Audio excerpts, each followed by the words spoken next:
Dalam sebuah hadis disebutkan,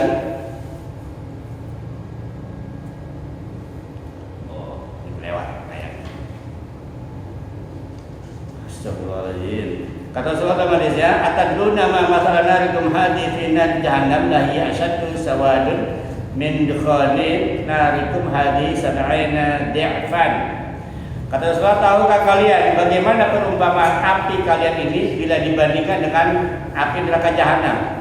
Sesungguhnya kata Rasulullah, api neraka jahanam itu lebih hitam asapnya daripada api kalian dengan 70 kali lipatan. 70 kali lipatan. Bahkan di dalam hadis lain disebutkan bahwa api neraka itu memenuhi tiga proses ya. Kata Rasulullah, istaqatin naru ila rabbiha faqalat ya rabbi akala ba'di ba'dan. Fa udinalah binafsani, nafsun fi syita'i wa nafsun fi dhaifi. Fa asyaddu wa tajidu fi syita'i min bardiha wa asyaddu ma tajiduni fi sayfi min harriha. Kata Rasulullah, suatu hari neraka ngadu ke Allah, ya Rabb, sebagian dariku memakan sebagian yang lainnya, maka diberi izin baginya untuk mengeluarkan 2 kali hembusan napasnya, sekali di musim dingin dan sekali di musim panas. Maka yang sangat dingin yang kamu jumpai di musim dingin bersumber darinya, dan yang panas yang terik itu jumpai di musim panas dan bersumber darinya. Masih begini. Jadi di neraka itu kan makhluk. Neraka itu makhluk, kita Allah Subhanahu wa taala. Ini saking panasnya neraka ngeluh, ya Allah, ini saya ini kalau kagak dikuatin akan membakar apa yang di sini. Maka dikasih izin sama Allah untuk menghembuskan uapnya, bus gitu kan, setahun 2 kali. Ketika neraka itu menghembuskan gasnya, bus, itulah kita rasakan pada musim panas. Jadi kata Rasulullah, panasnya musim di bumi itu adalah hembusan dari uap gas neraka yang memang dikeluarkan oleh neraka. Itu izin dari Allah. Karena saking panasnya itu maka harus dikeluarkan uapnya supaya tidak membakar semuanya. Pun sama, yang dingin pun kalau lagi dingin banget, itu pun hembusan dari neraka. Karena neraka apa? Ada yang panas, ada yang dingin. Jadi jangan dikira neraka itu api itu panas doang. Saya nggak mau dibakar, mau dingin, ya nggak apa-apa kalau mau dingin. Dinginnya itu lebih parah daripada dingin kutub. Dingin kutub itu dinginnya luar biasa. Maka subhanallah subhanahu wa ta'ala, itu panasnya neraka itu. Bahkan saya gambarkan sedemikian rupa. Inna fadulat 'alaiha bi 99 juz'an kullahunna mithlu hatiha. Sesungguhnya api neraka itu lebih unggul daripada api dunia dengan 60 kali lipatannya, yang masing-masing bagian sama panasnya sama dengan panas api dunia. Jadi api dunia saja sudah membuat apapun yang ada di depannya itu habis dimakan. Hutan, kemudian naik gunung api meletus, wah itu kan panas loh. Itu nggak seberapa Pak. Itu nggak seberapa. Bahkan disebutkan di dalam sebuah riwayat, ya, sisa neraka yang paling ringan itu, sisa neraka paling ringan adalah nanti manusia disuruh pakai bakyak di neraka, begitu dipakai otaknya dinas. Itu sisaan paling ringan di neraka. Kita disuruh pakai bakyak, pakai sendal, pakai alas kaki, terus begitu dipakai langsung panasnya sampai ke otak mendidih, hangus bakar. Itulah semoga kita berdoa Allah Subhanahu wa taala, mudah-mudahan amal ibadah kita diterima oleh Allah Subhanahu wa taala. Kita dimasukkan surga Allah Subhanahu wa taala. Ada sedikit riwayat dari seorang ulama besar ya, bisa dikatakan dari ahli ibadah orang soleh. Nah, saking solehnya dia itu siang malam hanya untuk ibadah, sholat sunat, baca Quran dan sebagainya.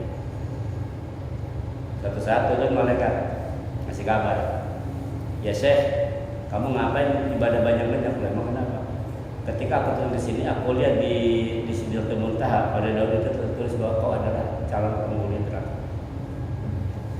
Ini seorang waliullah ya, yang kerjanya ibadah siang malam. Ternyata dia dicatat di Lauhil Mahfuz itu sebagai ahli neraka. Terus apa kata Syekh ini? Ya terserah terserahlah Allah mau masukin saya ke neraka ke surga itu bukan urusan saya. Wajib saya ibadah. Allah mau ditempatkan di sana neraka yang nggak apa-apa, di surga juga nggak apa-apa. Yang penting Allah ridho. Wajib saya cuma ibadah. Terserah Allah mau masukin saya kemana. Yang penting Allah ridho. Udah, jadi itu dia terus ibadah. Naik lagi di malaikat ke atas lagi. Nah, berapa lama turun lagi dikabarin bahwa Allah telah merubah tempatmu bukan lagi di neraka tapi di surga. Oh alhamdulillah kalau gitu saya bersyukur pada Allah kalau saya ditempatkan di sana.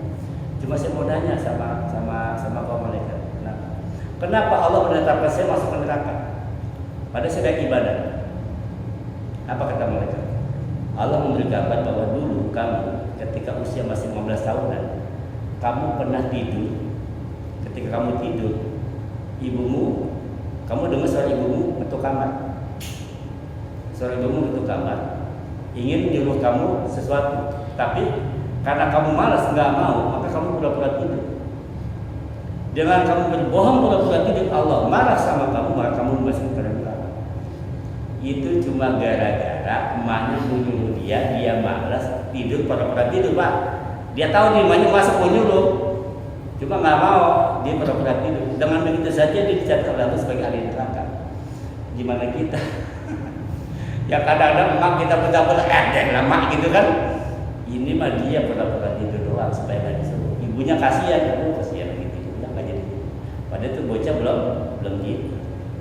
Hanya gara-gara hal sepele seperti itu, Allah nggak suka, Allah murka sama dia, dia masuk ke dalam neraka. Maka ibadahnya itu yang bertahun-tahun Allah nggak anggap. Allah nggak anggap. Kenapa? Orang dia sakit hati.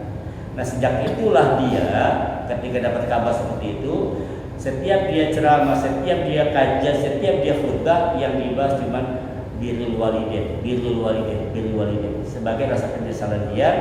Dan dia taubat kepada Allah Subhanahu wa taala. Minta maaf dan diceritakan ibunya sudah memaafkan dia. Makanya ibunya ridho kepada dia, Allah pun ridho, dia berada masuk surga Allah Subhanahu wa taala. Jadi masa surganya dia itu karena ridho orang tuanya, ditambah memang dia punya amal ibadah. Punya amal ibadah. Ingat orang tua sifatnya membantu. Kita harus punya modal sendiri.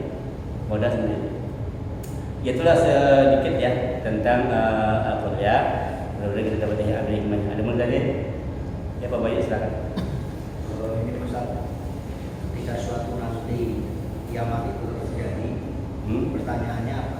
Satu, apakah ada Muslim yang mengalami proses kiamat itu, ataukah proses kiamat itu akan terjadi ketika di bumi ini sudah tidak ada manusia yang mengagungkan Allah. Terima kasih Mas. Ya.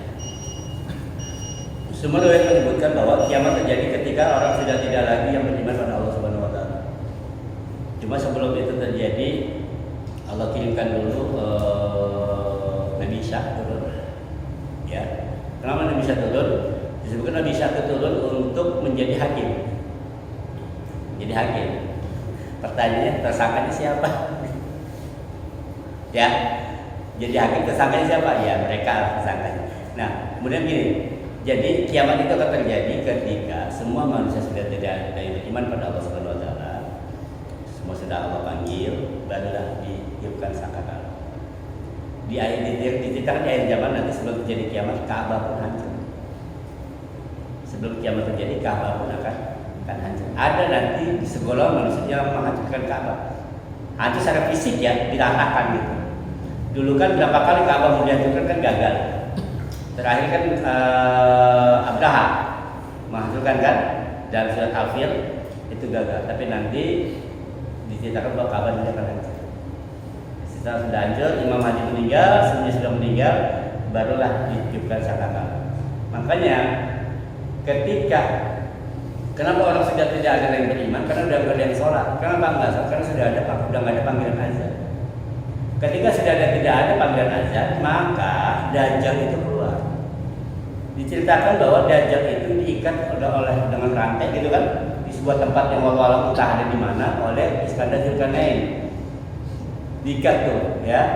Nah kemudian dia akan selalu berontak. Ketika dia berontak, dengar suara azan,